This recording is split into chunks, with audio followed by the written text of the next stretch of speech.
नमस्कार। Know your self group में मैं मीनू गोयनका आप सभी का स्वागत करती हूँ।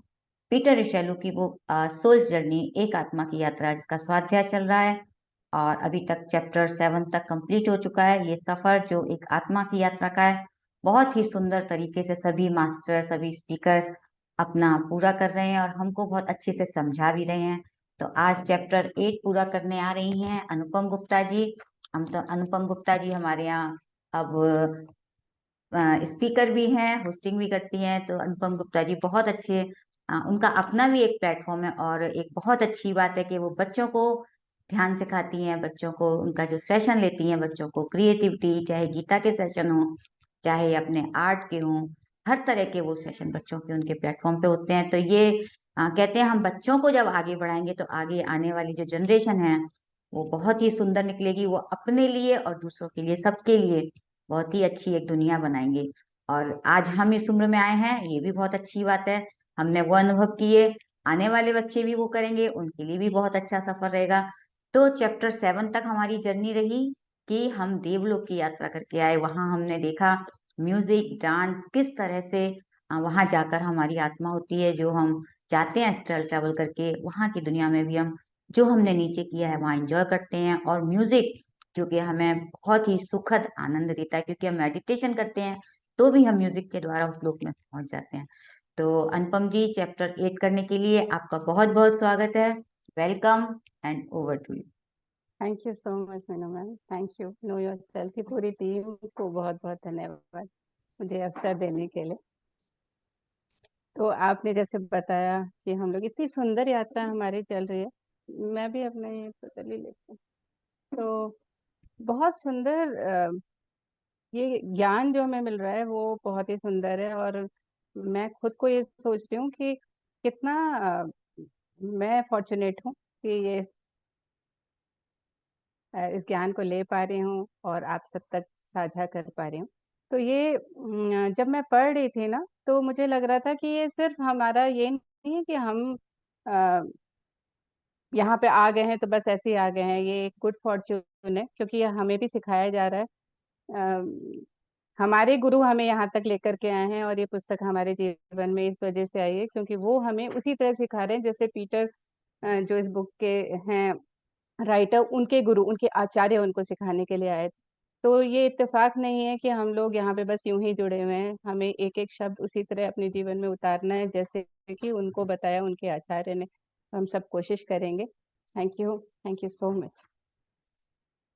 तो पहले ध्यान करेंगे मीनू मैम या पहले? अगर आपको थोड़ा सा 5 मिनट का ध्यान करा देंगे, जिससे कि हम बुक की एनर्जी हाँ, से जुड़ जुड़ेंगे, जाए। फिर हम स्वाध्याय के बाद ध्यान करें। तो आइए सभी मास्टर से मैं विनती करती हूँ, अपने सहज आसन में आ जाइए। पैरों को नीचे से क्रॉस कर लीजिए अगर आप कुर्सी पे या कहीं पे बैठे हुए हैं तो इस तरह से। और अगर आप धरती पे बैठे हैं तो आलती पालती मारते हुए बैठ जाइए। अपने हाथों की उंगलियां इस तरह से फंसा लीजिए एक दूसरे में, हथेली ऊपर रखते हुए बहुत ही सहजता से आराम से अपनी गोदी में रख लीजिए और अपनी आंखों को भी कोमलता के साथ बंद करने आइए। जुड़ते हैं हम इस पुस्तक की ऊर्जा के साथ, हमारे पितामह पत्री जी की ऊर्जा के साथ, जिनकी वजह से हम आज यहाँ हैं। उनको धन्यवाद करेंगे दिल से। और इस बुक के राइटर पीटर शैल्यू जी के साथ पूरा सहज हो जाएंगे। अपने को पूरा तरह से ढीला कर लीजिए, हल्का कर लीजिए। एक बार पैरों से लेकर के ऊपर तक और ऊपर से नीचे तक अपने आप को देखते हुए हम कहीं पे भी अपने को कस के रखे हैं उसे ढीला कर लें उस जगह को और सहज हो जाएं, ताकि हमारा ध्यान सिर्फ और सिर्फ हम अपनी सांसों पे ला सकें। अपनी आती हुई श्वास और अपनी जाते हुए श्वास को देखेंगे, जो हमारी प्रथम गुरु हैं।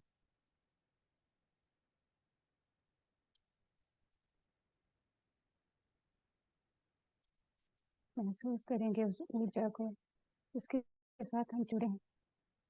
पितामह पत्री जी, हमारी बुक एक आत्मा की यात्रा, सोल्स जर्नी।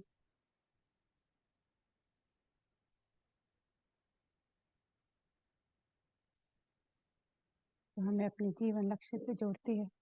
हमें अपनी पहचान देते। हृदय से हम धन्यवाद करेंगे कि हमें चुना गया इस स्वाध्याय को सुनने के लिए। इसे हर शब्द को हम पूरी शुद्धता के साथ अपने जीवन में उतार सकें, समझ सकें।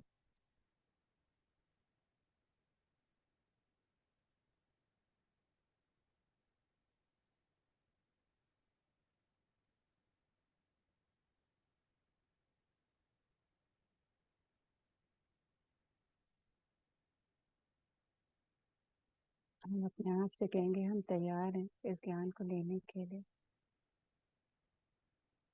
इसे अपने जीवन में उतारने के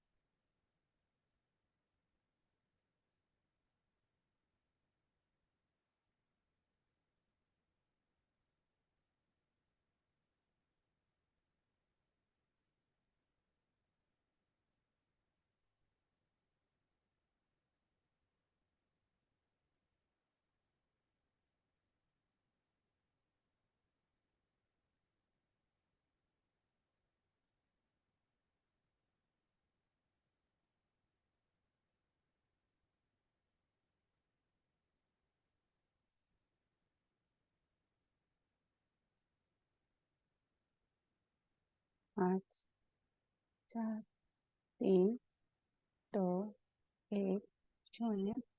धीरे धीरे अपने हाथों की हथेलियों को, उंगलियों को खोलते हुए अपने हथेलियों को रब करते हुए अपने हाथों को अपनी आंखों पे रख लीजिए। 5 4 3 2 1।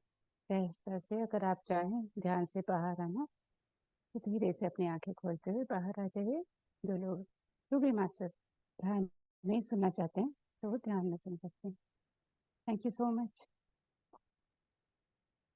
तो हम शुरू करते हैं आज का अध्याय 8, चैप्टर 8, जो हम सोच जर्नी, एक आत्मा की कथा से हम आगे समझेंगे। जो अभी तक के 7 अध्याय हैं उसमें हमने जाना किस तरह से एक एक छोटी छोटी बात हेनरी यानी कि पीटर शैली को उनके आचार्य समझा रहे हैं, इतनी सुंदरता से समझा रहे हैं कि किस तरह से हमारा जो लाइफ एंड डेथ है वो क्या रियलिटी है उसकी वो पूरी तरह से समझा रहे हैं। तो एक जो हम ये सूक्ष्म यात्रा के बारे में, हम ये आत्मा की यात्रा के बारे में समझ रहे हैं, वो है हमारे जन्म और मृत्यु किस तरह से एक दूसरे से क्या पृथक है, क्या एक से है, क्या है, क्या हमें उसके बारे में हमें थोड़ा सा भी, जब हम मृत्यु के बारे में सोचते हैं, क्या हम अभी भी डरते हैं? अगर है तो ये पुस्तक हमारी उस तरह में मदद कर रही है। और ये अध्याय 8 जिसमें हमने अभी तक की यात्राएं के बारे में सुना, जो 2 यात्रा हेनरी ने की है उसके बारे में। यहाँ पे एकदम, हाँ, जैसे एक टीचर होता है ना, एग्जाम देने के बाद जब पेपर आता है तो उसके बारे में एक एक चीज बताते हैं अपने शिक्षक को कि अच्छा तुमने ये सही करा या नहीं करा, ये चीज यहाँ पे मिसिंग है, इस वजह से तुम्हारे मार्क्स कटे हैं, ये चीज है यहाँ पे। तो वही अध्याय 8 में आचार्य बता रहे हैं हेनरी को कि क्या क्या चीजें हैं, क्या तुमने वाकई में जो भी मैंने समझाया वो तुम समझे, और किस तरह से तुमने उसको अपने नोट्स बनाए उसके, और कैसे अपने एक्सपीरियंस को नोट डाउन किया है। तो वो सारी चीजें क्या अच्छे से करी नहीं करी, जो भी यात्राएं करी थी वो अच्छे से करी कि नहीं करी। तो हम इसमें एक बहुत बारीकी से जो आचार्य बता रहे हैं वो हमारे लिए भी बहुत जरूरी है, जो भी मास्टर्स इंटरेस्टेड हैं इस एस्ट्रल ट्रैवल में और अपनी सूक्ष्म यात्रा को करने के लिए।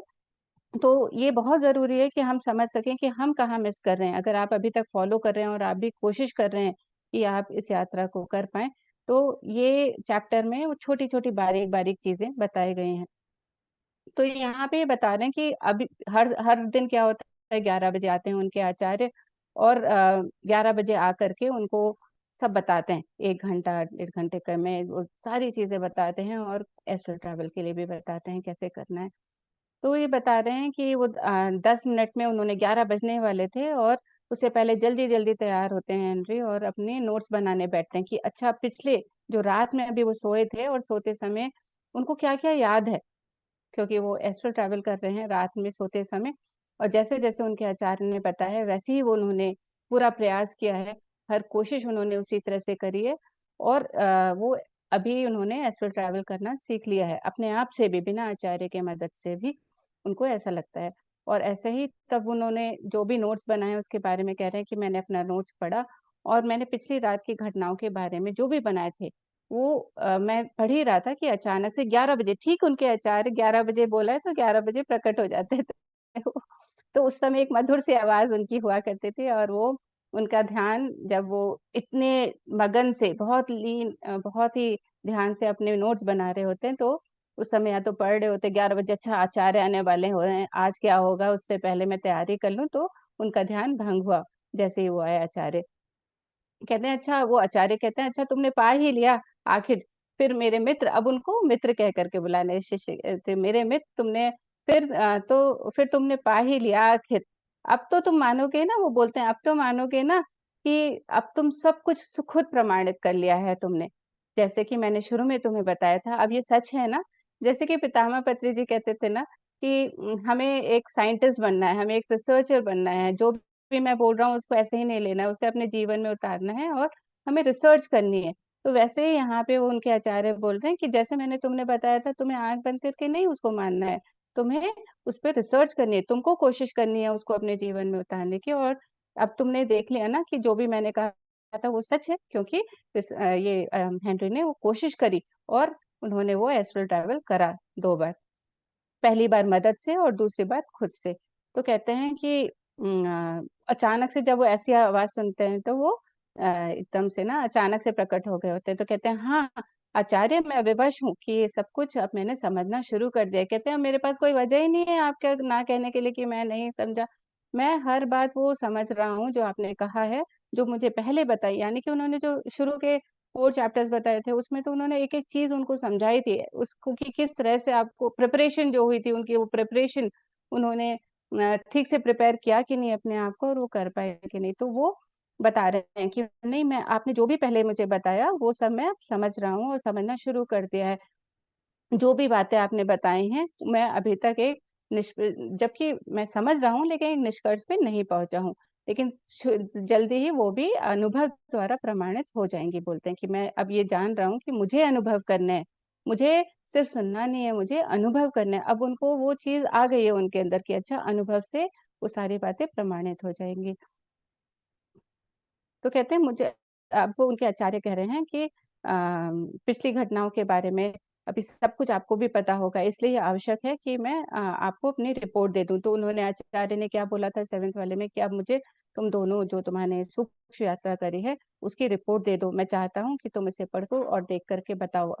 तो हेनरी बोल रहे हैं कि आप अपने आचार्य से बोल रहे हैं कि आप इसको देखो, तुम इसको पढ़ो और देख के बताओ कि कुछ ऐसा तो महत्वपूर्ण हो जिसका वर्णन रह गया हो। मुझसे कुछ रह गया क्या? कहीं पे मेरी मिस्टेक है? अभी ना उनके अंदर ये भी जागृति आ गई है कि वो जानने की कोशिश कर रहे हैं, प्रश्न पूछ रहे हैं, अच्छा कुछ तो नहीं रह गया मेरे से, कुछ तो कमी नहीं रह गई, आप बताइए कि कहीं पे कमी रह गई हो तो मैं उसको अपने अंदर इम्प्रूव कर पाऊँ। तो आचार्य ने उत्तर दिया कि वो खुद रिपोर्ट पढ़ना चाहते हैं। वो खुद भी एक वो रिपोर्ट पढ़ना चाहते थे क्योंकि वो आचार्य हैं, टीचर हमसे ज़्यादा क्यूरियोसिटी रखते हैं कि अच्छा मैं अपने बच्चों को पढ़ा रहा हूँ तो वो बच्चे कैसे पढ़ रहे हैं? क्या उनको समझ में आ रहा है, नहीं आ रहा है? तो कहते हैं कि मुझे भी खुद भी रिपोर्ट पढ़ना चाहता हूँ मैं और यह हमारी दूसरी लोक यात्रा का रिकॉर्ड भी देखना चाहता हूँ। कहते हैं कि वो जो दूसरी सूक्ष्म यात्रा हेनरी ने की है तो उसका भी वो रिकॉर्ड देखना चाहेंगे और अ, कुछ देर बाद ना वो पढ़ रहे होते हैं और जब वो पढ़ रहे होते हैं तो उनका चेहरा दमक रहा होता है, एकदम चमक रहा होता है आचार्य का कि उनको बड़ी खुशी हो रही होती है कि उनका शिष्य इतने अच्छे से समझा है। वो जब पढ़ रहे होते हैं तो उनको लगता है हाँ, एक-एक बात समझी है, एक-एक बात समझ में आ रही है और वो बहुत तारीफ़ भी कर रहे होते हैं अपने इस शिष्य की।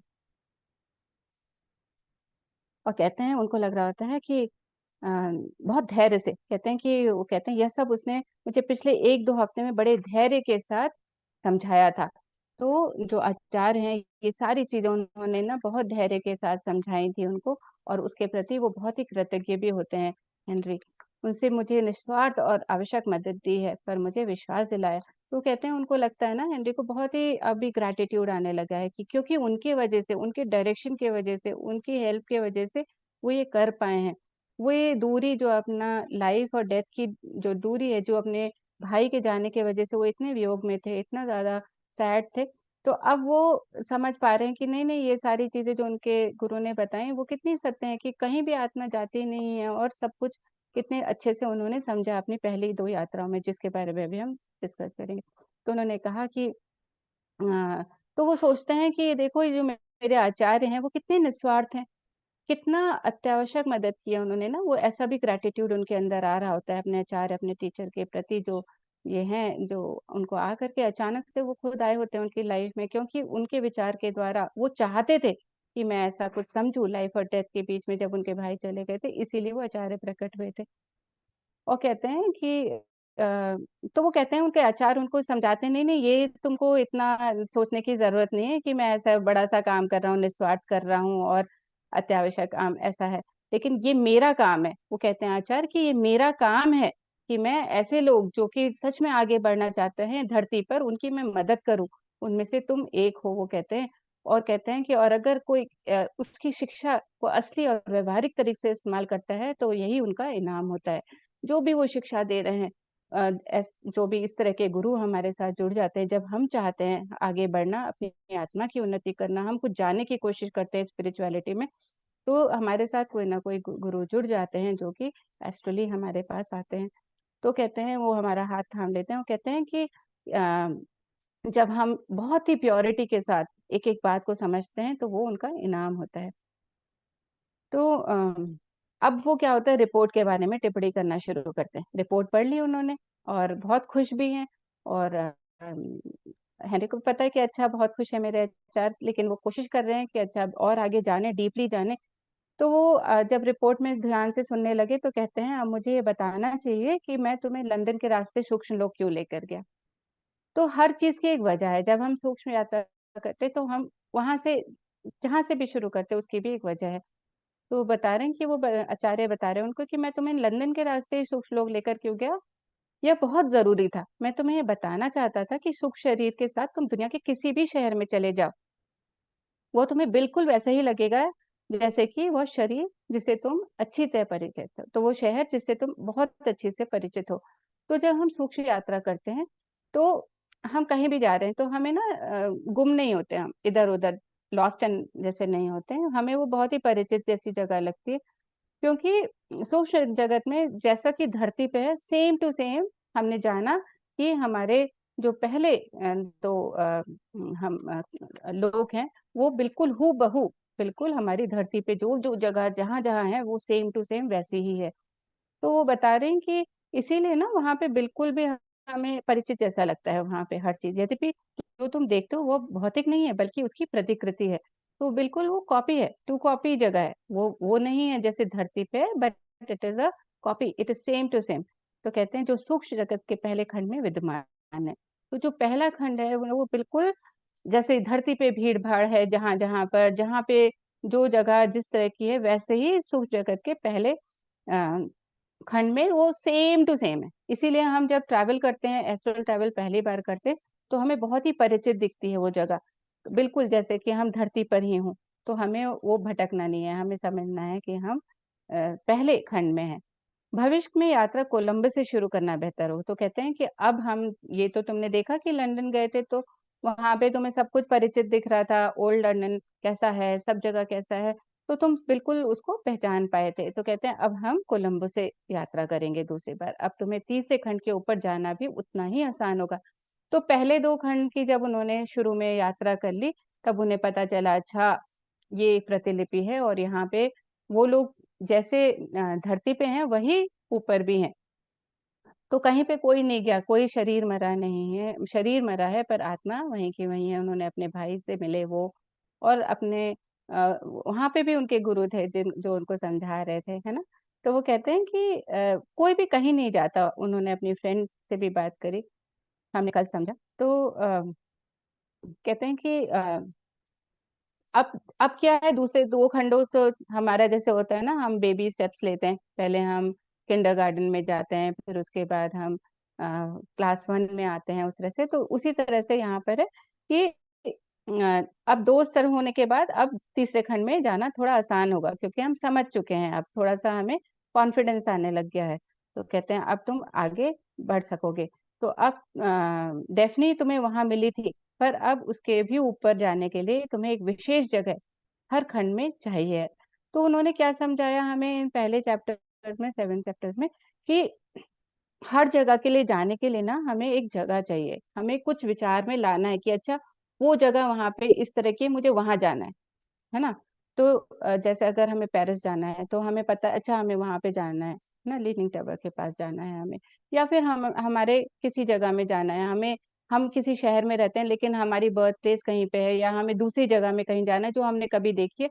तो उस जगह को हमें विचार में लाना है जब हम सूक्ष्म यात्रा करना चाहते हैं, उस जगह जाना चाहते हैं। तो वही यहाँ पे बता रहे हैं कि हमें, जब अभी तुम्हें अपने विचार में देख सको उस खंड को, उस जगह को तुम अपने विचार में देख सको जहाँ तुम्हारा सूक्ष्म शरीर तुरंत तुम्हें ले जाए, तो हमें ये बहुत जरूरी है कि हम ये करें। जब हम सूक्ष्म यात्रा करें तो हमारे पास वो जगह की कुछ तो हमारे अंदर वो पिक्चर होनी चाहिए, विचारों में वो पिक्चर आनी चाहिए। मुझे लगा था शायद तुम थोड़ा घबराओगे। अब उनको क्या बता रहे हैं कि आम तौर पे क्या होता है कि जब ऐसा होता है, जब शरीर से बाहर निकलती है आत्मा सूक्ष्म यात्रा के लिए, तो डर जाते हैं। उन्होंने पहले बताया ना, इसीलिए उनको प्रैक्टिस कराई थी कि आप अपने जिस बेड पे आप सोते हो उसके ऊपर एक मिरर लगा लो और प्रैक्टिस कर लो कि तुम्हें ऐसे ही दिखेगा, ताकि तुम घबराओ नहीं जब आत्मा बाहर निकले।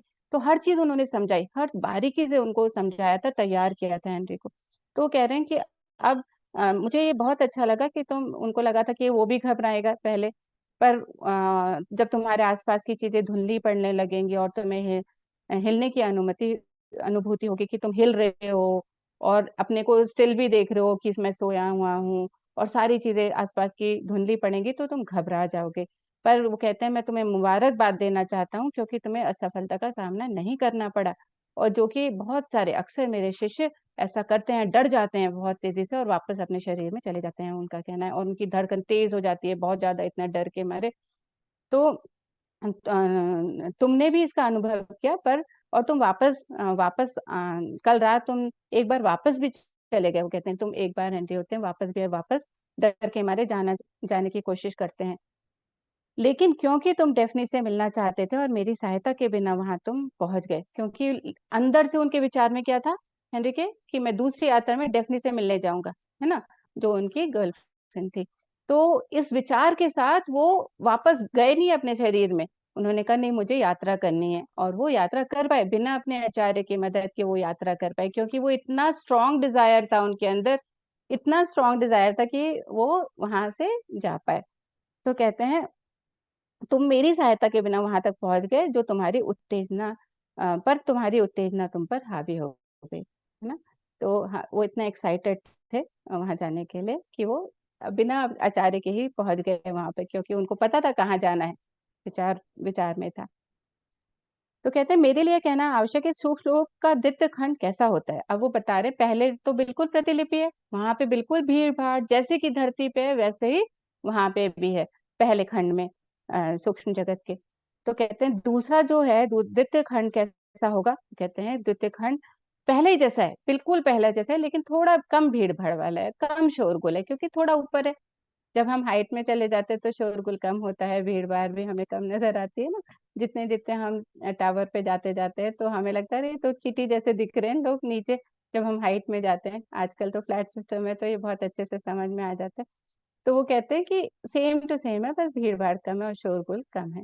भौतिक जगत के से सबसे करीबी दोनों खंडों में स्थायी निवासी कमोवेश जैसी ही जिंदगी जीते हैं।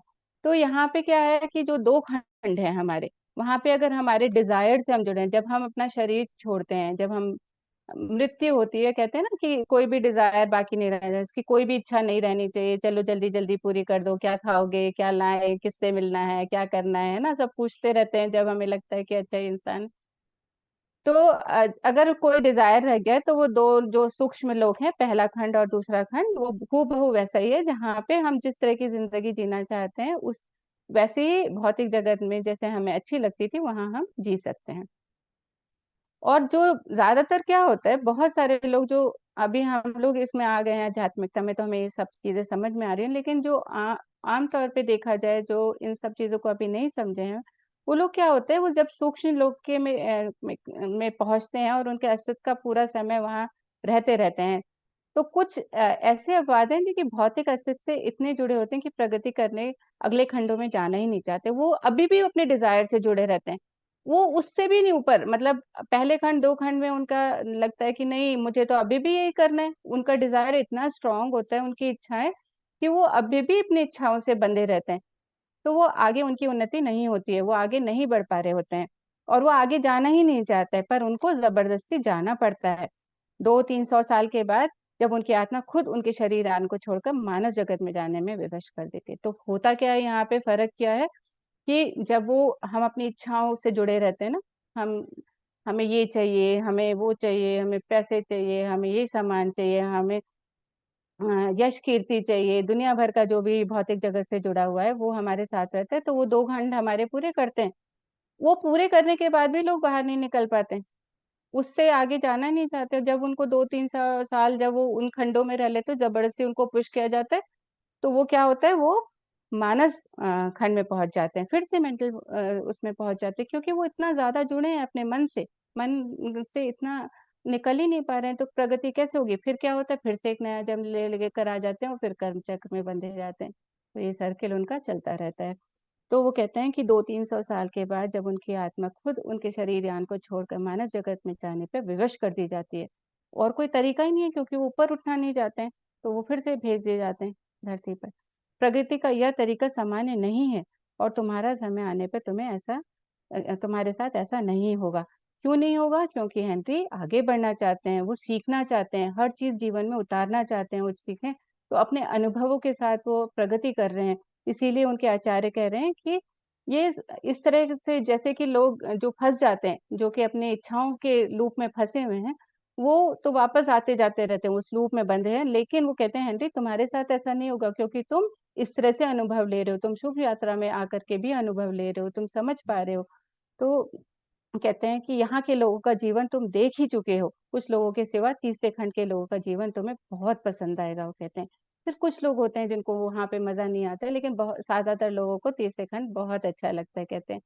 तो अब वो तीसरे खंड के बारे में बताते हैं। तीसरा खंड क्या है? कहते हैं कि यहाँ पर कलाकार और संगीतज्ञों का काम करके दिखा चुका हूँ। तो तीसरे खंड हमने सुना कल कि तीसरे खंड में क्या था, इतने सारे परसों जब विजय सर सुना रहे थे, तो हमने तीसरे खंड में जाना कि कैसे म्यूज़िक बन रहा था, कितना सुंदर म्यूज़िक बजा रहे थे वहाँ पे सब। और वो कहते हैं सिर्फ वहाँ पे कलाकार और संगीतज्ञ नहीं रहते। अब यहाँ पे वो स्पष्ट कर रहे हैं, कहते हैं मैंने दिखाया तुमको वो पार्ट कि जहाँ पे संगीत बज रहा था और संगीतज्ञ थे, कलाकार थे, पर वहाँ पे सिर्फ वो लोग नहीं रहते। वहाँ पे तीसरे खंड में और कौन रहते हैं? वहाँ पे इंजीनियर भी रहते हैं, दस्तकार भी रहते हैं, है ना? और जो किसी भी व्यवसाय में लीन रहने वाले लोग हैं, कोई भी बिज़नेसमैन है जो किसी चीज़ में जुड़े हुए हैं, किसी पर्टिकुलर चीज़ में, वो लोग भी वहाँ पर हैं।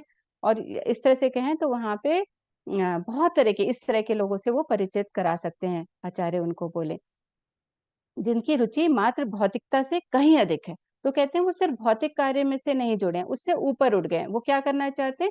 वो सर्विस में आना चाहते हैं कि अच्छा वो अगर किसी चीज़ में इतना अच्छा परीक्षित हो गए हैं, तो वो कैसे आगे लोगों को सिखा पाएँ वो चीज़, कैसे उसको धरती पे जाकर के उसको प्रचलन कर सकें और कल्चर को मेंटेन कर सकें वहाँ का।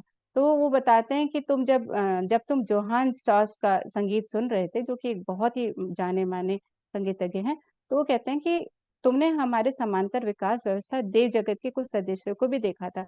तो वहाँ पे वो कहते हैं उनको बता रहे होते हैं कि वहाँ पे सिर्फ वो नहीं थे, देव जगत के और भी बहुत सारे सदस्य वहाँ पर थे। जब तुम्हें तीसरे सच से भी ऊपर का अनुभव हो जाएगा, तब तुम जानोगे कि वे लोग ना केवल वहाँ बहुत अधिक संख्या में हैं, बल्कि वे मनुष्य के साथ ज़्यादा से ज़्यादा सहयोग भी करते हैं। तो कई बार हम देखते हैं ना कि हमने ऐसे बहुत सारे लोग देखे हैं कि जिनकी जब वो बचपन में या उनका जो भी है, उनको ये अपॉर्च्युनिटी इतनी अच्छे से नहीं मिली थी कि हाँ भाई, वो उनका वातावरण उस तरह का नहीं था, या तो पैसे की कमी थी, या उनके साथ उतने अच्छे गुरु पहले बचपन में नहीं मिले होंगे। लेकिन अचानक से कोई आता है और वो बहुत ही प्रशिक्षित मास्टर के साथ जुड़ जाते हैं और बहुत ऊँचाई तक पहुँच जाते हैं अपने जो भी जिस फ़ील्ड में भी वो जाना चाहते हैं। तो कहते हैं कि ऐसे वाले मास्टर्स ना बहुत वहाँ पर जो तीसरा वाला खंड है, वहाँ पे बहुत अधिक संख्या में है और वो बहुत सहयोग करते हैं मनुष्य के साथ, जो भी चाहते हैं सहयोग पाना।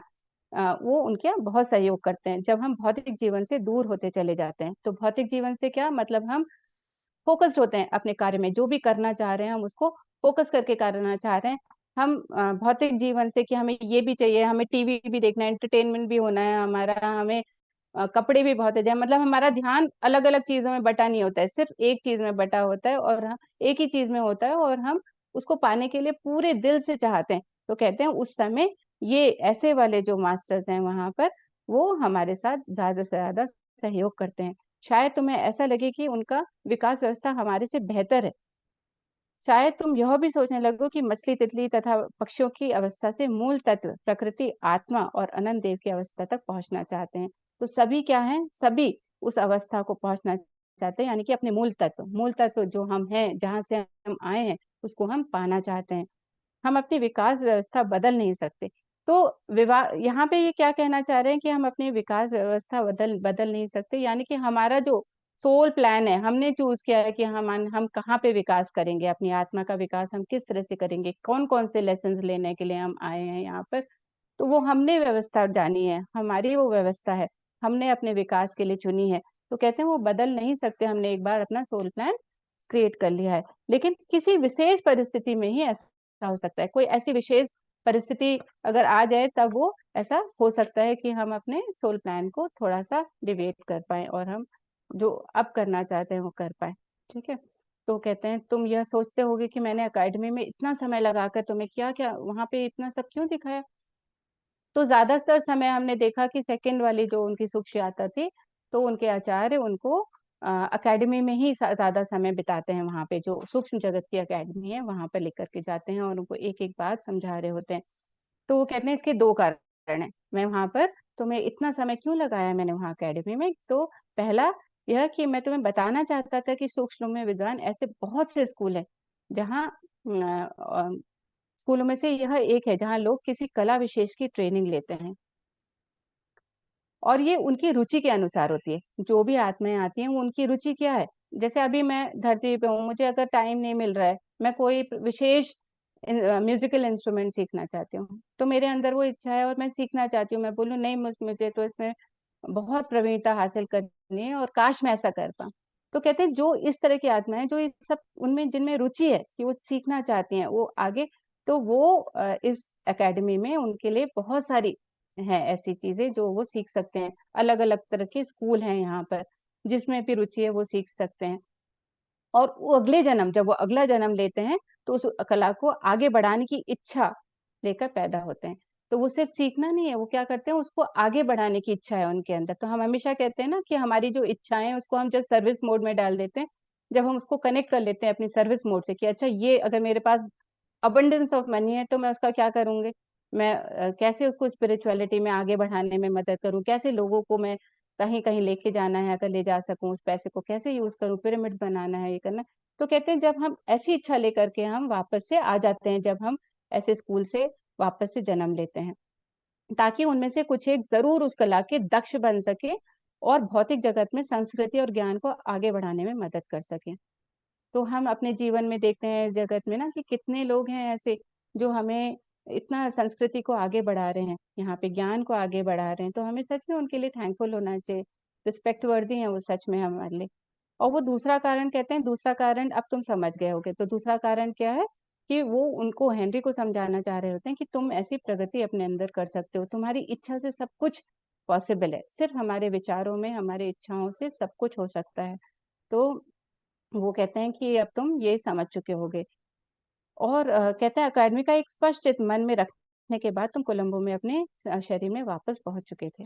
तो जब उन्होंने ये सारा अकेडमी का पूरा विवरण देख लिया वहाँ पे किस तरह से होता है, तो वापस से अपने शरीर में आ जाते हैं क्योंकि उस समय उस यात्रा का कार्य पूरा हो गया था।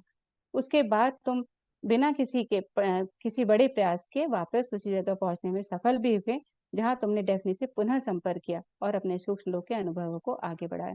तो कहते हैं कि फिर वो सब वहाँ से अकेडमी से आने के बाद क्योंकि वो अपने ये डेफ़नी से मिलना चाहते थे, तो दोबारा से उन्होंने उसके साथ संपर्क किया।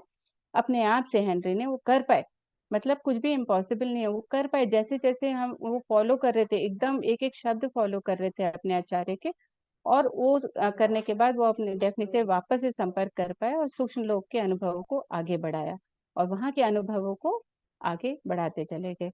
इसे भविष्य में भूलना नहीं। वो कहते हैं तुमने ये सब किया, इसे भविष्य में भूलना नहीं, कोशिश करो कि तुम ये सब याद रख सको। किसी एक इमारत या दृश्य को मन में बसा लो ताकि भविष्य में तुम उसी का विचार रूप बनाकर उस पर केंद्रित होकर वहां पहुंच सको।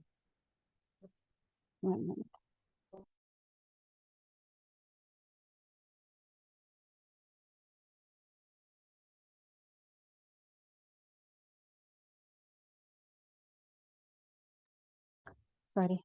तो वो कहते हैं कि तुम किसी भी एक जगह को अपने विचार में उस जगह का केंद्र कर लो ताकि तुम वापस वहां जा सको। तो अब जो उन्होंने यात्राओं में जो जो देखा था, अगर वापस जाना है तो क्या करना है, उस जगह को याद रखना है कि आज मुझे कहाँ जाना है, वहां की एक कोई स्मृति अपने मन में डाल लेनी है। तो कहते हैं कि अब मुझे पूरी आशा है कि तुम सारी बातें तुमने अच्छे से समझ ली होगी कि सूक्ष्म लोक के समय किस तरह तुम्हारे अल्पकालीन प्रवास को प्रभावित करता है। कि तुम जो छोटा सा हमारा जीवन है ना, तो उसको हम कैसे, ये सूक्ष्म लोक हमारे जीवन को प्रभावित करता है। मतलब वो कितना देर के लिए ट्रैवल करते हैं पर कितना कुछ सीख करके आ गए थे, थोड़ी सी 1 घंटे में, थोड़ी सी देर की एक्स्ट्रा ट्रैवल में वो कहाँ कहाँ घूम के आ गए, कितना कुछ सीख लिया उन्होंने, कितना कुछ समझ लिया उन्होंने। तो कहते हैं इसलिए सूक्ष्म लोक की जो ये यात्रा है वो कितना प्रभावित करती है हमारे जीवन को, ये अब तुम समझ गए होगे। इस महत्वपूर्ण बिंदु पर हमने काफी विस्तार से भी बात की है, वो कहते हैं। और आगे बताते हैं सूक्ष्म के उस भाग जहाँ यह आयोजन किया गया था के बारे में उसका कहने की आवश्यकता नहीं है। तो जहाँ पर ये सूक्ष्म लोक का जो थर्ड था वहां पर सब लोग खुले पे बैठे थे। हमने देखा, हमने सुना जब पिछले वाले चैप्टर्स के लिए जब पहले मास्टर्स ने हमारे साथ शेयर किया, तो दोनों उनके आचार्य और हेनरी एक पेड़ के जड़ों के ऊपर बैठ गए थे और उनको ना आचार्य को ने हेनरी को चुप रहने के लिए कहा था। उसका क्या कारण था वो अब समझा रहे हैं। उस समय तो उन्होंने बोला चुप रहो, है ना, जब वो लोग पेड़ की जड़ के पास बैठे हुए थे सुन रहे थे। तो कहते हैं कि वहां पर देश जगत के सदस्य यद्यपि मनुष्य के वहां आने और उनके काम को देखने पर आपत्ति नहीं करते। तो जो मनुष्य हैं, जैसे हम हैं, हम एस्ट्रल ट्रैवल करते हैं, हम वहां पहुंचते हैं, तो जो देवलोक के उनको कोई आपत्ति नहीं है कि कोई भी आए जाए या कुछ है। लेकिन वहां का रूल है कि वो किसी भी प्रकार की बाधा भी नहीं चाहते, कोई भी तरह की बाधा नहीं। अगर कोई बात कर रहा है या कुछ डिस्टर्बेंस हो रही है तो वो भी वो नहीं चाहते कि वो इस तरह की हो। तो कहते हैं तुमने ध्यान से देखा होगा कि पूरे आयोजन के दौरान वे अपने लक्ष्य की गंभीरता के प्रति कितने निष्ठावान थे। तो जो भी उनका लक्ष्य था, वहां के जो देवलोक के मास्टर्स थे, तो वो कहते हैं कि कितने पूरे आयोजन के दौरान वो केवल अपने लक्ष्य पे गंभीरता से काम कर रहे थे, बिल्कुल सिंसियरली काम कर रहे थे, कोई किसी पे और ध्यान नहीं दे रहा था, अपने काम, जो जिसका काम था उस पे वो ध्यान दे रहा था और पूरी तरह से निष्ठावान थे उसके लिए वे। और वो कहते हैं वो जो छोटे छोटे बौने, कल भी जैसा ने बताया कि कितने छोटे छोटे बौने शुरू के जंगल से बाहर निकल करके यहाँ आ गए थे और उन्होंने मंत्रोच्चार तथा ड्रम बजाने के कारण से कार्यक्रम शुरुआत की थी। तो जो छोटे छोटे बौने के बारे में बता रहे हैं, ये विकास की दृष्टि से बहुत निम्न स्तर पर है। कि जो जब वो बाहर आए तो विकास की दृष्टि से, यानी कि उनका भी जो विकास हुआ है उसके हिसाब से वो निम्न स्तर पर है। और तुमने भी वंश के सदस्यों से भी, तो वो कहते तुम्हारे से भी, हम कई लोग जो मतलब जैसे हेनरी हैं अभी, उनसे भी वो कहते हैं कि उनसे भी वो निम्न स्तर के हैं, लेकिन वो वहां पे काम कर रहे हैं। हाँ, एक चीज जरूर साफ थी कि वे सभी जिस काम को कर रहे थे उसके प्रति बहुत ईमानदार थे। तो जो भी वो जो छोटे छोटे बौने भी थे ना, वो भी वहां की जगत के रूल को फॉलो करते हैं। ये नहीं कि यहाँ पर जैसे हैं और वो अगर निम्न स्तर की उनकी अभी चेतना उतनी नहीं विकसित हुई है, लेकिन वो कहते हैं कि वहां के रूल्स जो हैं, यानी कि कोई किसी से बात नहीं करेगा, जब काम करेंगे तो पूरी लगन से करेंगे, मेहनत से करेंगे, ईमानदारी से करेंगे। तो वो लोग भी बहुत ईमानदार थे, अपने कार्य में लगे हुए थे। उनमें से कोई भी ना तो उसको हल्के में, कोई भी काम को हल्के में, अरे हो गया तो हो गया, अरे ठीक है, नहीं हुआ तो क्या, तो धरती थोड़ी फट जाएगी, हम लोग बोलते हैं ना। ठीक है। तो कहते हैं कि नहीं, वो लोग हल्के में नहीं लेते, वो अपने काम को बहुत ही गंभीरता के साथ लेते हैं। और वहां का ये रूल है, उस जगत का ये रूल है कि जो भी काम करो उसको ना ही खुद डिस्टर्ब हो और ना ही दूसरे को डिस्टर्ब हो करो। तो कहते हैं यही एक महत्वपूर्ण अंतर है जो मैं तुम्हें बताना चाहता हूँ। यदि तुम उस जाति के सदस्य को समझना चाहते हो और समय के साथ साथ उनसे संबंध भी जोड़ना चाहते हो, तो तुम्हें यह समझना होगा कि वे लोग गंभीरता से लेते हैं हर कार्य को, और चंचलता उनके काम में कहीं भी नहीं आती। तो ये हमें समझना है कि अगर वापस उस जगत में जाना है, और उन उन लोगों से हमें जुड़ना है, उनसे बार बार जाकर के उनसे सीखना है, उनके बारे में जानने की कोशिश, तो हमें उनका जैसा वहां का रूल फॉलो करना होगा। तो कहते हैं कि ये आगे वो बोलते हैं कि अ, ऐसा नहीं है कि वो हंसते नहीं है, वो लोग ऐसे नहीं कि हमेशा गंभीर रहते हैं ऐसे बिल्कुल, जैसे ना हिटलर की तरह नहीं रहते वो लोग। वो लोग भी हंसते हैं, सब कुछ करते हैं, वो लोग भी बहुत मजाक करते हैं, सब कुछ करते हैं, एंटरटेन भी करते हैं अपने आप को, लेकिन जब काम करते हैं उस समय उसको उस काम को गंभीरता से करते हैं। फिर कहते हैं इसके बाद क्या होता है, उसे समझाने के लिए हमें थोड़ी देर में विषांतर में जाना होगा। तो वो कहते हैं वापस से हमें समझना होगा कि अगर हम इसके बाद क्या, तुमने शायद अपनी विकास व्यवस्था में दीक्षित गुरु तथा दक्ष शब्द शब्द सुने होंगे।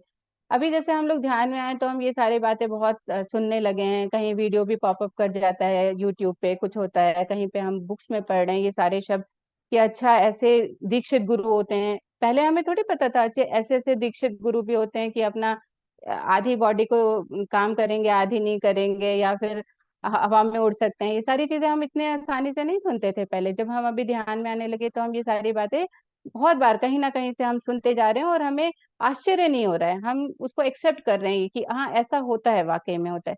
तो वो उनको भी बता रहे हैं हेनरी को कि तुमने भी अब सुने होंगे ये शब्द केवल रहस्य विद्याओं के प्रसंग में सुने जाते हैं। जैसे जो ऐसी वाली बुक्स होती थी ना, जो फिक्शन वाली, तो हम वहां पे सुनते थे, और परियां वगैरह भी हम जब सुनते थे एंजल्स के बारे में, तो हमें लगता था अरे परियों की कहानी है, लेकिन अभी हमें पता नहीं एंजल्स वाकई होते हैं, है ना। तो अब फर्क है, हमारी सोच में, हमारी धारणाओं में हमें फर्क आने लग गया है, समझने में फर्क आ गया है कि अच्छा वाकई ऐसा होता है।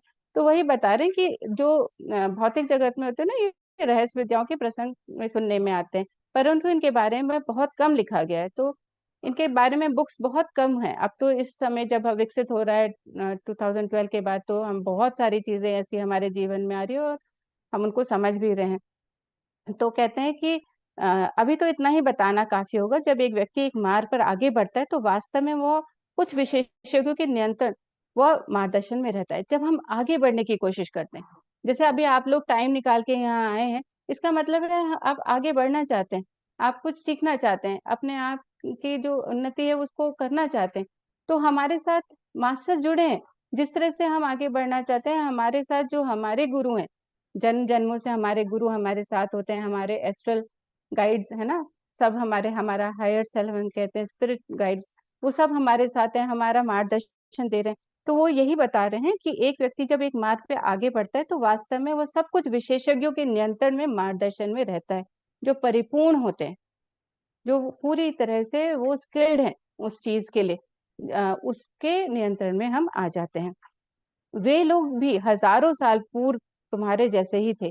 तो जब हजारों साल पहले बड़े कितने सारे जन्म ले लेकर के अपने को विकसित कर करके, ज्ञान ले लेकर अपने जीवन में उतारते उतारते वो आज परिपूर्ण हो गए हैं, है ना। तो वो अब दूसरों की मदद करने लगे हैं जो चाहते हैं आगे बढ़ना। तो कहते हैं वो भी कभी तुम्हारे ही जैसे थे, तो हमें कभी होप नहीं छोड़नी है, हमें क्या करना है, बस काम करना है अपने ऊपर। हमें कभी भी ये नहीं सोचना अरे हम नहीं कर सकते ऐसा, हम भी कर सकते हैं ऐसा, ये हमें विश्वास रखना है। तो कहते हैं इन लोगों ने भौतिक जगत में जन्मों का चक्र पूरा कर लिया है, तो उन्होंने अपने लेसन्स पूरे कर लिए हैं और अपने कर्म चक्र को भी शून्य कर दिया है। तो कहते हैं उनका कर्म चक्र खत्म हो गया, उन्होंने अच्छे काम कर करके अपने कर्म चक्र पूरे कर लिए और उनको भोग करके भी। तो या तो हम कर्म चक्र कैसे खत्म होते हैं हमारे, या तो हम अपने जो भी हमें उस कर्म चक्र के बंधन है उनको हम भोग भोग के करते हैं, या फिर अच्छे कार्य जो हम करते हैं, तो अच्छे कार्य क्या है, हम सर्विस करते हैं, तो वो उसके वजह से वो कर्म चक्र जल्दी खत्म हो जाते हैं। तो कहते हैं वो लोग अपने आप को वहां तक पहुंच गए हैं। तो मानवता के प्रति उनके विकसित प्रेम के कारण, जो मानवता के प्रति उनका जो इतना कहते हैं ना लव, उनका इतना एक्सपैंड हो गया कि वो आकर के धरती पे कहते हैं जब हम कर सकते तो हम उन लोगों की मदद कैसे करें जो आगे बढ़ना चाहते हैं। तो वो हमेशा उस प्रेम के वजह से वो यहाँ रहने का निर्णय लेते हैं, धरती पे आकर के रहने का निर्णय क्यों लेते हैं। जैसे पितामह पत्री जी वो धरती पे क्यों आए, हम लोगों को आगे बढ़ाने के लिए। आज हम सब यहाँ जुड़े हैं, तो हम उनको नमन करते हैं, धन्यवाद करते हैं कि हम इस राह पे आए, उनके वजह से आए, हम इस प्लेटफॉर्म पे हैं जुड़े हुए। तो कहते हैं कि ऐसे लोग तब हमें वो सिखाने के लिए धरती पे आते हैं, इस प्रेम के कारण। वो कुछ त्याग भी करते हैं ताकि वे इस ग्रह के विकास में अपना योगदान कर सके। तो बहुत तरह के त्याग भी करते हैं। पितामह ने अपनी नौकरी छोड़ करके जगह जगह नंगे पैर जा जा करके और बिल्कुल चल चल करके पूरे दिन उन्होंने एक एक व्यक्ति को ध्यान सिखाया। तो वो लोग बहुत त्याग भी करते हैं, है ना, उसके अपना योगदान देने के लिए। इन्हीं विशेषज्ञों को कभी कभी गुरु कहा जाता है, क्योंकि उनमें से कोई अपना शिष्य बना लेते हैं। तो अब जो हम गुरु कहते हैं ना, तो वो लोग क्या करते हैं, जो सच्चे हृदय से सीखना चाहते हैं उनको अपना शिष्य बना लेते हैं। यानी शिष्य बनाना क्या होता है, गुरु और अध्यापक में क्या फ़र्क है कि गुरु ना अपने से भी बेहतर बनाना चाहता है, अपने से भी आगे ले जाता है शिष्य को। तो गुरु जब किसी को शिष्य बना लेता है ना, किसी को भी, तो हमें सोचना चाहिए कितने हम फॉर्च्यूनेट हैं कि हमें ऐसे गुरु मिले, ना हमें गुरु मिले सबसे पहले तो। तो वो कहते हैं कि ऐसे जो लोग होते हैं वो धरती पे आते हैं और वो अपने कुछ जो जानना चाहते हैं, आगे बढ़ना चाहते हैं उनको शिष्य बना लेते हैं। ये वो लोग होते हैं जो दुनिया में रहते हैं पर अभी परिपूर्ण नहीं बन पाए हैं। उन्हें लेकर उनकी मदद से वो अपना काम करते हैं, है ना? तो इन शिष्यों के आगे बढ़ने की कई अवसर दिए जाते हैं जो अन्य लोगों को साधारणतः नहीं दिए जाते। तो हम कहते हैं ना कि कई देखते हैं कि अरे अभी ऑटो राइटिंग कर रहा है, कोई कोई मास्टर कुछ कर रहा है, कोई एस्ट्रो ट्रैवल इतने अच्छे से कर रहा है, कितना ज्ञान लेकर आ रहा है, आकाशीय रिकॉर्ड देख पा रहा है, कोई कुछ कर पा रहा है, कोई कितने सर्विस दे पा रहा है, पिरामिड्स बना रहे हैं मास्टर। तो वो लोग चुने गए हैं, क्यों? क्योंकि वो उनको वो ऐसे शिष्यों को उनको ऐसे अवसर दिए जाते हैं कि अच्छा तुम करो। अगर उन्होंने वो अपॉर्च्युनिटी हम सबके पास दी जाएगी कभी ना कभी, क्या हम उस अपॉर्च्युनिटी को पूरा उतारते हैं, कर पाते हैं, ये हम पर है। पर अपॉर्च्युनिटी सबको दी जाएगी, वो अवसर सबको दिए जाते हैं जो अन्य लोगों को साधारणतः नहीं दिए जाते।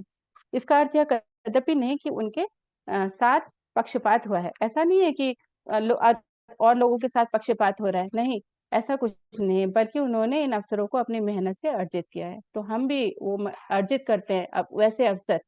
क्या होता है, कई बार बहुत सारा ऐसे अवसर आते हैं पर वो अवसर हमें ना हिला भी देते हैं कई बार। पूरी उथल-पुथल मच जाता है हमारे जीवन में। क्या हम उसमें से बाहर निकल कर के हम छोड़ कर के भाग जाते हैं, या फिर हम उसको अपॉर्च्युनिटी समझ के, अपनी ग्रोथ की अपॉर्च्युनिटी समझ कर हम आगे बढ़ते हैं? ये हम पर है। तो वो कहते हैं कि ऐसे अवसर सब पे पास आते हैं, लेकिन कुछ होते हैं जो मेहनत से अर्जित किए हैं। इसीलिए उन्हें पूरी मानवता से चुना गया है। वो पूरी मानवता में से उन कुछ लोगों को चुना गया है। उन्हें मेहनत करनी पड़ती है, उनको मेहनत करनी पड़ती है और कहते हैं कि पूरे समर्पित रहना पड़ता है अपने काम के लिए, तभी वे स्वयं को मानवता की सहायता के काम में पूरी तरह समर्पित कर पाते हैं। इस काम के लिए उन्हें कई प्रकार के भौतिक लाभ भी नहीं मिलता। तो कई बार हम देखते हैं ना कि कोई भौतिक लाभ के लिए वो नहीं करते हैं काम। अभी हमारे पितामह पत्री जी, वो तो 1 रुपया भी जेब में नहीं रखते थे, उनको क्या भौतिक लाभ हो रहा था? कुछ भी नहीं, है ना? वो तो प्रेम से कर रहे थे, हृदय से जुड़ जाते थे और बस अपना काम पूरी सिंसेरिटी से करते थे। तो वही बता रहे हैं कि जो इस तरह के गुरु बन के धरती पे आते हैं, तो वो मानवता की सहायता के लिए के काम में पूरे समर्पित हो जाते हैं, उन्हें किसी प्रकार का भौतिक लाभ भी नहीं मिलता। यह तो निष्काम सेवा है उनका, इसका उन्हें इस रूप में इनाम मिलता है कि उन्हें उन परिपूर्ण लोगों से नींद के दौरान सूक्ष्म शरीर के रूप में व्यक्तिगत संपर्क स्थापित करने की अनुमति मिल जाती है, जिनके साथ वे काम कर रहे होते हैं। तो ऐसे गुरु होते हैं, वो सूक्ष्म जगत में एक-दूसरे के साथ जुड़ जाते हैं और उनको एस्ट्रल ट्रैवल के द्वारा वो ज्ञान देते हैं। और एक-दूसरे का एक मित्र भाव बन जाता है। हमारे पति जी तो कितनी बार हमें गाइड करते हैं आकर के ना, हमें अनुभूतियाँ होती हैं, अच्छा ये मैसेज आ रहा है, ये है। तो वैसे ही वो काम बता रहे हैं यहाँ पे। ऐसे शिष्य को कई जन्मों के काम और विशेष परीक्षण के उपरांत दीक्षा के लिए तैयार किया जाता है। तो बहुत जो ऐसे शिष्य होते हैं जो सच में लगन से सीख रहे होते हैं, एक-एक बात को समझ के काम कर रहे होते हैं, तो उनको थोड़े समय बाद दीक्षा दी जाती है। उनके गुरु उनको दीक्षा देते हैं। यह दीक्षा उन्हें ऐसी शक्तियाँ देता है। तो दीक्षा का इम्पोर्टेंस यहाँ पे बताया गया कि दीक्षा लेने के बाद क्या है, दीक्षा के बाद उनको शक्तियाँ देते हैं, जिससे वे अन्य साधारण लोगों से भिन्न बन जाते हैं। तो दीक्षा लेने के बाद जो और साधारण लोग हैं, उनसे वो थोड़े-से भिन्न हो जाते हैं, वो थोड़े मोर पावरफुल हो जाते हैं, क्योंकि उनको वो शक्तियाँ प्रदान की जाती हैं, क्योंकि अब वो सीख गए हैं उन शक्तियों को कैसा प्रयोग करना है। तो इसलिए जब दीक्षित हो जाते हैं, तो वो इस तरह से थोड़े-से अलग होते हैं और लोगों से। वे दूसरों का मन पढ़ने की तरकीब भी सीख जाते हैं, परंतु तब तक वे बहुत आगे नहीं बढ़ जाते। वे इस शक्ति का प्रयोग केवल दूसरे लोगों की मदद करने के लिए ही करते हैं। तो जब शुरू में ये शक्तियाँ दी जाती है ना, तो इसलिए दी जाती है कि अच्छा दूसरे लोगों की मदद करेंगे कि नहीं करेंगे, या अपने को ही पावरफुल बनाने के लिए ले ली है शक्ति, दीक्षित हो गए। तो यहाँ पे वो बहुत अच्छे तरह से बता रहे हैं कि वो पहले ना शुरू-शुरू में ये शक्तियाँ केवल दूसरों की मदद के लिए ही उपयोग कर सकते हैं, जो उनको शक्तियाँ उनके गुरु देते हैं दीक्षित करके। उन्हें हर स्तर पे चेतना की निरंतरता बनाए रखना सिखाया जाता है। जो चेतना की निरंतरता, कैसे हम आगे बढ़ रहे हैं, चेतना की अविचलता, यानी कि लगातार हम अपनी चेतना को समझ पा रहे हैं कि हमारा चेतना का स्तर क्या है? क्या हम नीचे स्तर में तो नहीं कर रहे हैं? हमारे अंदर ईगो तो नहीं आ रहा? हमारे अंदर जेलसी तो नहीं आ रही है? हम क्या किस तरह के भाव कर रहे हैं अपने अंदर, है ना? कि अरे! हम तो सब कुछ जानने लग गए, अब तो मैं प्रखंड हो गया हूँ इसमें, अभी मेरे पास शक्ति है, ऐसे में सोच रहे हैं। नहीं, तो वो बता रहे हैं कि हम हर पल हमें अपनी चेतना का में भौतिक स्तर पर हमें देखते रहना है हमें कि हम क्या सीखे हैं और हम किस तरह से बिहेव कर रहे हैं, हमारी चेतना का स्तर क्या है। हर स्तर पर इसे बनाए रखना कठिन काम है, क्योंकि जैसे-जैसे आगे बढ़ेंगे, होता क्या है जब शक्ति मिली, तो अगर मान लो हम किसी की शक्ल देख कर के बता सके ना उसका भविष्य, है ना? तो थोड़े दिनों में हमें लगा अरे! हम तो, या फिर हम ऑटो राइटिंग कर रहे हैं, अरे! हमें तो सब कुछ पता है, हम तो ऐसे म ग्रैंड मास्टर हो गए हैं अभी, कि अभी हमें तो हम कहाँ के कहाँ ट्रैवल कर सकते हैं, हम कुछ भी है हमारे अंदर। तब क्या होता है कि इस चेतना का स्तर को बनाए रखना बहुत कठिन काम होता है। जल्दी से नीचे भी गिर जाते हैं, फट से नीचे गिर जाते हैं कई बार। तो इसके पीछे बहुत सारी कहानियाँ हैं, अभी टाइम नहीं है मैं सुनाती। तो ऐसे लोग यदि ज़रूरत पड़े तो ऐसे काम भी कर डालते हैं जिन्हें दुनिया चमत्कार कहती है। तो जो चमत्कार वाली चीज़ है ना, इसीलिए पितामह क्या कहते हैं कि हमें चमत्कार-वत्कार में नहीं पड़ना है। हमें उन सब चीज़ों में नहीं पड़ना चाहिए, क्योंकि उस समय क्या होता है अगर हम चमत्कार करने लगे ना, तो बहुत तेज़ी से हमारी चेतना का स्तर नीचे गिर जाता है, क्योंकि हमारे अंदर ईगो आ जाता है। हमारे अंदर अहंकार बहुत कूट-कूट के भरने लगता है, तब हमारी चेतना का स्तर नीचे पड़ जाता है। तो परंतु यह केवल तभी होता है जब कोई ऐसा गुरु जो इस ग्रह को नियंत्रित कर रहा है, उन्हें ऐसा करने का निर्देश देता है। तो जब तक निर्देश नहीं आया कि अच्छा तुम चमत्कार करो, किसी वजह से चमत्कार करने पड़ते हैं कभी-कभी, किसी चीज़ को प्रूव करने के लिए, तब तो ठीक है क्योंकि वो एक निर्देशन के अनुसार किया गया है। लेकिन जैसे शक्ति आई और हम उसका चमत्कार करने लग जाएँ और दिखावा करने लग जाएँ और अपनी शक्ति का प्रदर्शन करने जाएँ, वो गलत है यहाँ पे बोलते हैं। इस दीक्षा के 5 अवस्थाएँ हैं। तो दीक्षा की 5 अवस्थाएँ क्या है? और जब कोई उन्हें पूरा कर लेता है तभी वह परिपूर्ण होता है। तो दीक्षा की भी 5 अवस्थाएँ हैं। दीक्षा लेने के बाद 5 अवस्थाएँ पूर्ण करने के बाद वो परिपूर्ण बनता है। ऐसे नहीं कि हाँ, अभी क्या सिस्टम हो गया, नया सिस्टम हो गया, अरे एक दीक्षा ली और जो 5 स्तर है उनमें से पहला स्तर किया, और कई बार हम देखते हैं कई गुरु 5वें में पहले पहुँचा देते हैं। 5 किए ही नहीं, पहला किया और सीधे 5वां। तो ऐसे में भी नहीं हमें पढ़ना है। हमें आराम से अपनी यात्रा पूरी करनी है, जो भी करनी है। तो कहते हैं कि तभी हम परिपूर्ण बनेंगे, नहीं तो क्या होगा कि अच्छा जंप मार के आगे-आगे पीछ का पता ही नहीं है। और जब कोई इन्हें पूरा कर लेता है तभी वो परिपूर्ण और फिर उसे भौतिक जगत में जन्म लेने की ज़रूरत नहीं पड़ती।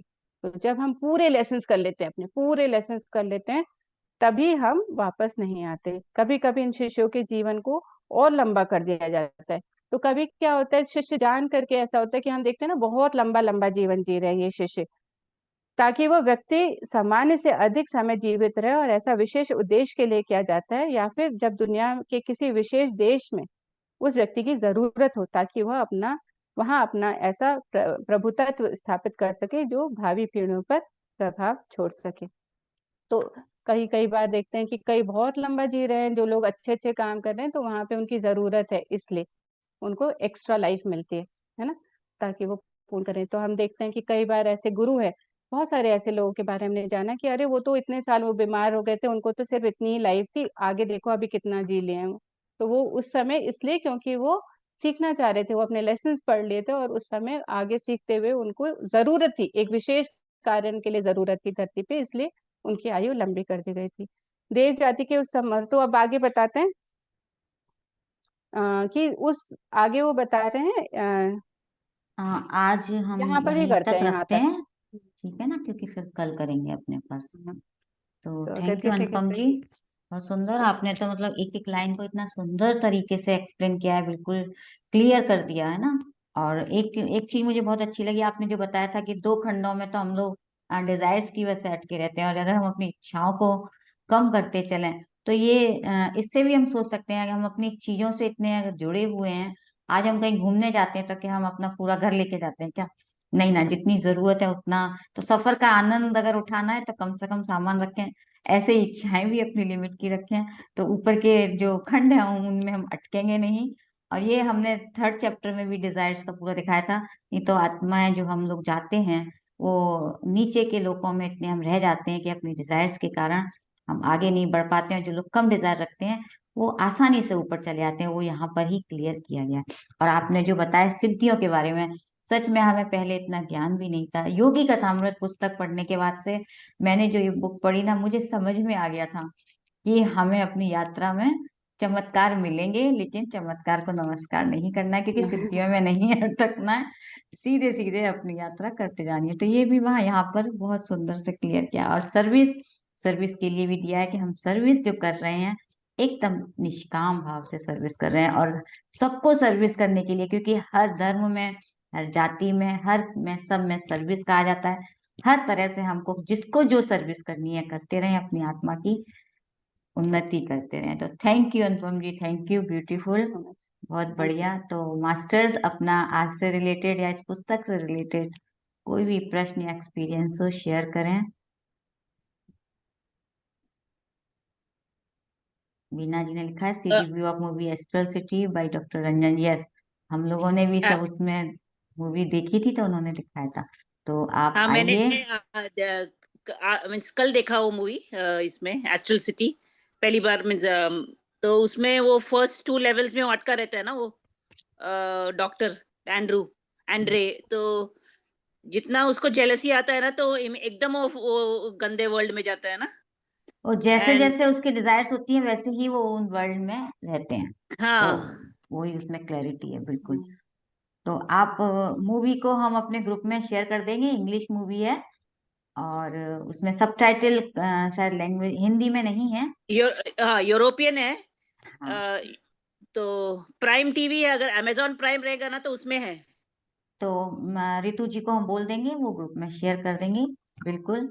तो बहुत अच्छी मूवी है। इस तरह की हम स्पिरिचुअल बुक्स देखते रहेंगे। डॉक्टर एस रंजन में हमें बहुत कुछ सिखा रहे हैं और हम सीखते जा रहे हैं। Thank you Veena ji, thank you, welcome. Thank you beautiful. So much. वो यहाँ आए हुए हैं बैंगलोर में, मैं नहीं देख पा हाँ, रही हूँ तो मुझे बेंगलोर बहुत में। खराब लग रहा है, नहीं हाँ, निकल नहीं, रहे मैं हैं। भी कल सोच रही थी कि बेंगलोर में सर हैं अनुपम जी की मुलाकात नहीं हुई है। मैंने कल हाँ, नहीं उनके काम पिक्स चल भी रहा है। देखे थे, राइट। चलिए, कोई नहीं। तो थैंक यू। और किसी का कोई आ, कुछ नहीं है हैंड रेज, तो हम अपना ध्यान की ओर चलते हैं अनुपम जी। हाँ जी। तो म्यूजिक मैं शेयर करूंगी कि आप करेंगे? मैं फिर तो जैसे चलिए, आप एस्ट्रल जैसे। City astral shell city, right, हाँ, एस्ट्रल सिटी। एस्ट्रल सिटी है तो मूवी का चलिए नाम। हम ध्यान की यात्रा शुरू करेंगे। अभी आराम से बैठ जाइए, अपना सहज से, बिल्कुल सहजता से आराम से बैठ जाइए।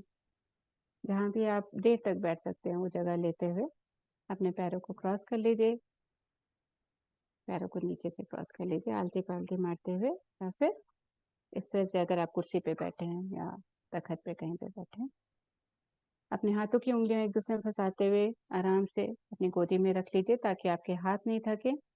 और अभी हाथों का, हमें पैरों का, किसी भी चीज का काम नहीं है, और आंखों का भी नहीं। तो हमें देखना है तो अंतर मन में सीधे जाना है, आंख बंद करते हुए।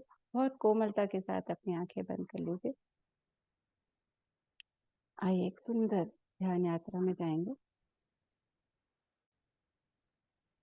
कहीं भी आपने जकड़ा हुआ है अपने शरीर को तो उसे ढीला कर लीजिए, और ध्यान अपनी सांसों पे ले आएंगे। हमें किसी से भी लड़ाई नहीं लड़नी है, ना विचारों से ना शरीर से। इसलिए हमें सहज रहना है, एकदम सहज, ढीला कर लें। और अपने विचारों को जैसे हैं आने दें, धीरे धीरे करते हुए। जैसे हम अपने सांसों को देखेंगे हमारे विचार भी कम होते जाते हैं, शून्य होते जाएंगे।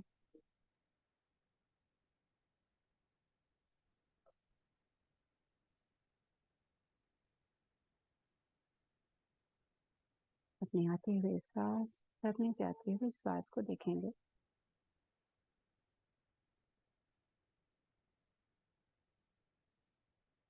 हमारी श्वासें हमारी प्रथम गुरु, हमारे कृष्णा। आइए उनके साथ जुड़ें और आज पूरे प्रेम से उनसे मिलेंगे हम अपने श्वासों से।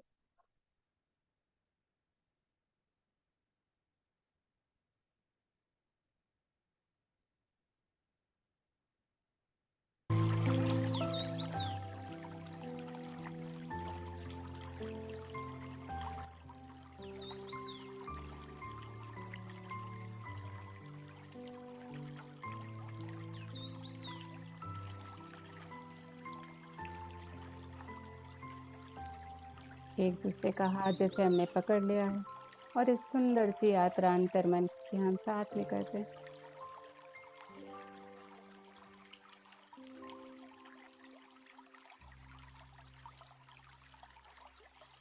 हमारी श्वासें हैं इसलिए हम ये अनुभव पा रहे हैं, इतना ज्ञान पा रहे हैं शरीर से जुड़कर।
जुड़े रहेंगे अपने श्वासों के साथ,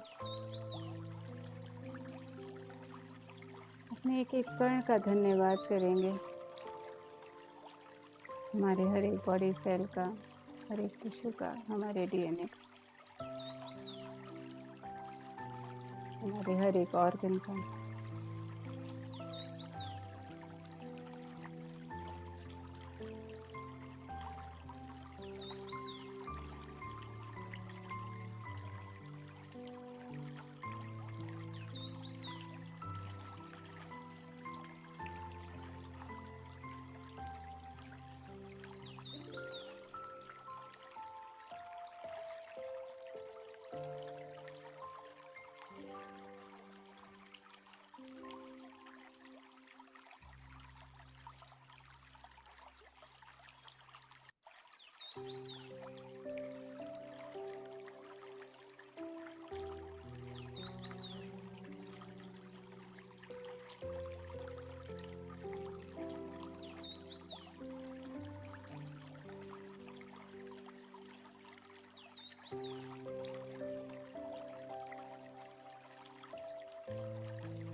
हमारे हर एक कण में परमात्मा का प्रकाश है।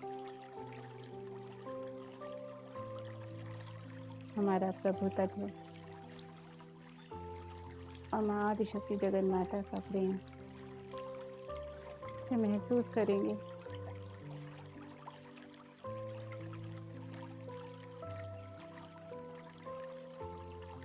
अपने भीतर भी और अपने बाहर।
जैसे जैसे हम ध्यान में आगे बढ़ते जा रहे हैं, हम और शांत और सहज होते जा रहे हैं।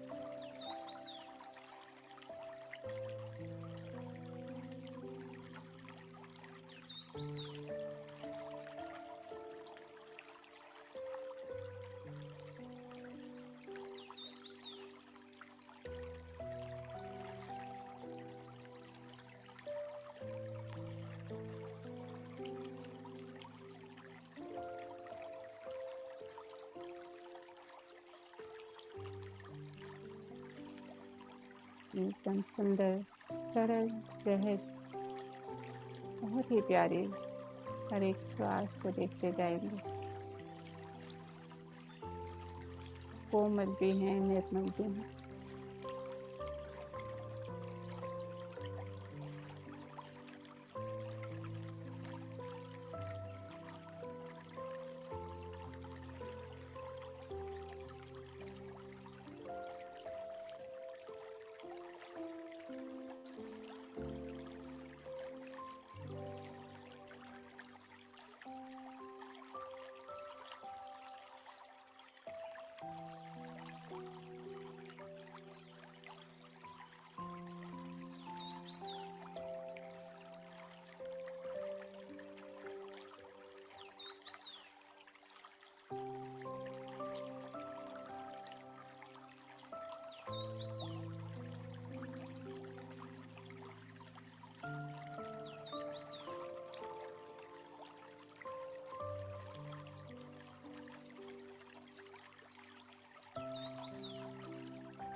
एक एक सांस को पूरे जागृत अवस्था में देखें।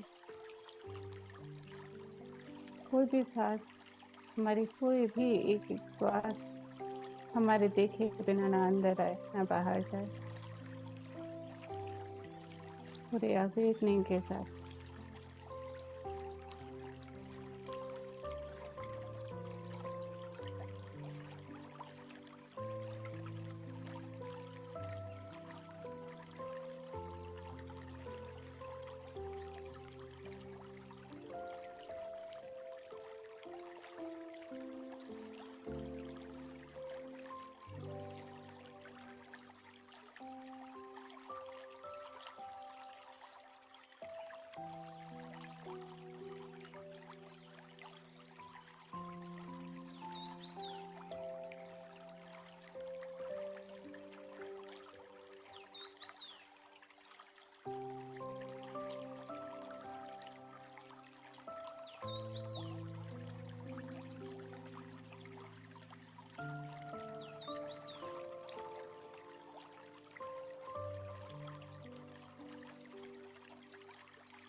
और गहरे जाते जाएंगे।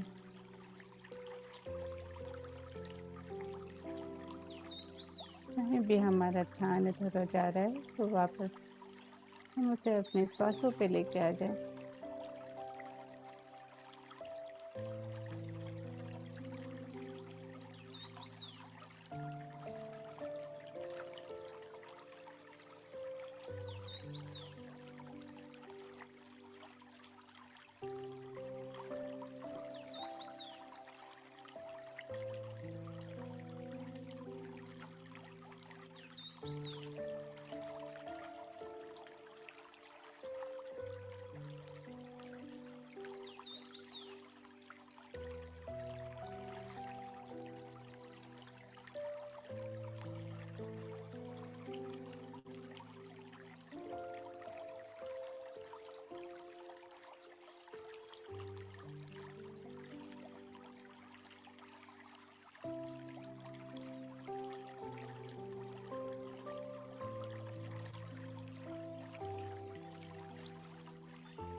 बहुत सुंदर तरह से हम सब ध्यान कर रहे हैं। आप सब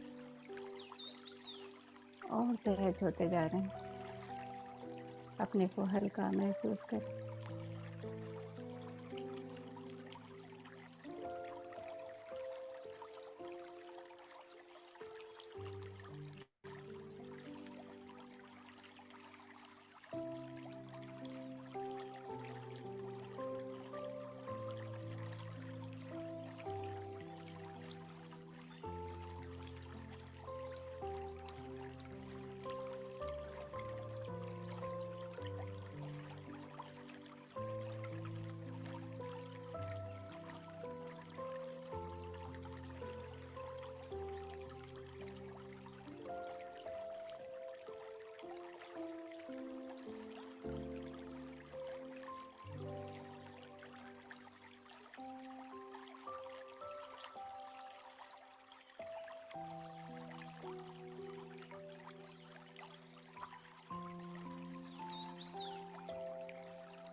एक जहाज को एक चौकीदार की तरह हम देखते जाएंगे।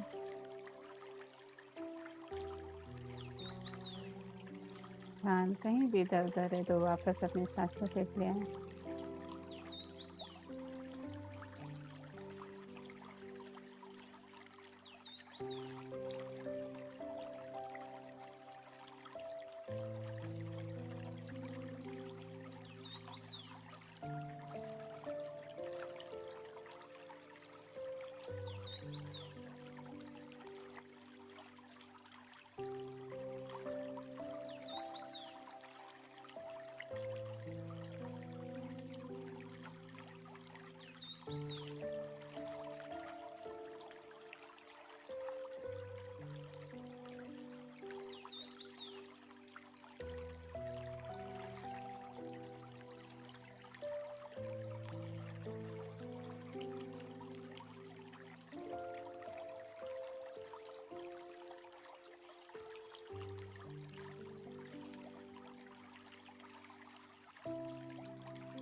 मास्टर्स, धीरे धीरे अपने आप को जहाँ भी आप हैं वहां से समेटते हुए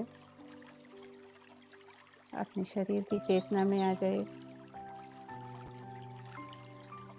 जिस जगह आप रहते हैं उस घर की ओर बढ़ते हुए, जिस चारों दीवारी में आप रहते हैं उस घर को महसूस करते हैं।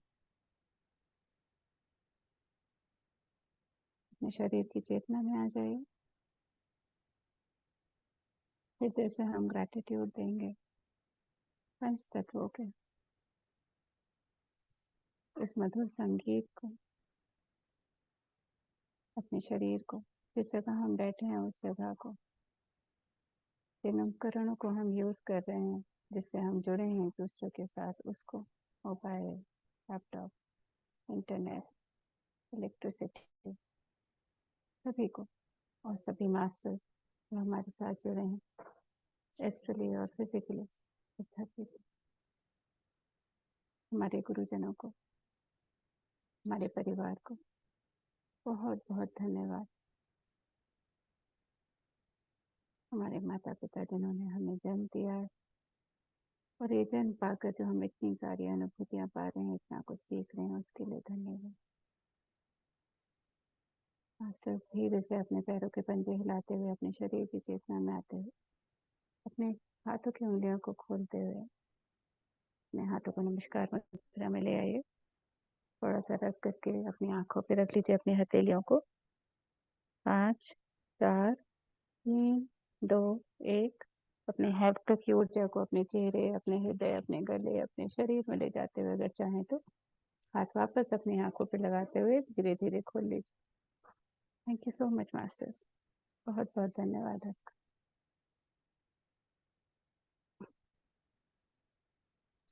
Thank you Anupama ji, beautiful meditation video. Gratitude आपका। आप सभी को, जितने यहाँ लोग जुड़े हुए हैं, सभी को बहुत बहुत धन्यवाद। ध्यान में हमारे साथ जुड़े रहे, हम सभी एक साथ ध्यान करते हैं, ये ऊर्जा मिलती है, बहुत ऊर्जा मिलती है। तो मास्टर्स, किसी का कोई शेयरिंग हो तो कीजिए।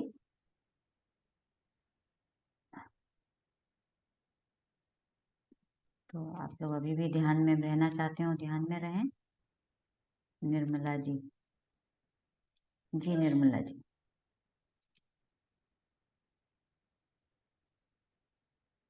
नमस्ते अनुपम जी, मीनू जी, सभी लोगों को बहुत बहुत नमस्ते। और बहुत अच्छा आज का ध्यान और ज्ञान दोनों चीजें बहुत अच्छी रही। बहुत बढ़िया आपने बताया, एक एक चीज को बहुत अच्छे से एक्सप्रेस किया और वास्तव में ये किताब से बहुत आनंद आ रहा है। एक एक चीज में जो नहीं जानते थे कहाँ कहाँ से क्या क्या चीज। थैंक यू वेरी, बहुत अच्छा लगा। और आज की मेडिटेशन भी बहुत गहरी, बहुत गहरी। वो एक्चुअली में बस ये आपको थैंक यू करना चाहते थे, निकल के आए, बिल्कुल मन नहीं था निकलने का, बहुत गहरे में थे, पर थैंक इनकी यू नहीं करना आवाज भी बहुत मधुर है, बहुत सॉफ्टली बोलते हैं ना, तो बहुत गहरे चले जाते बहुत गहरे चले, बहुत प्यारी आवाज। हैं। Thank thank you so much. Thank you. चलिए, और तो आज की हम मीटिंग एंड करते हैं। अनुपम जी, कल इसका सेकंड पार्ट करेंगे अनुपम जी के साथ ही। Thank you master.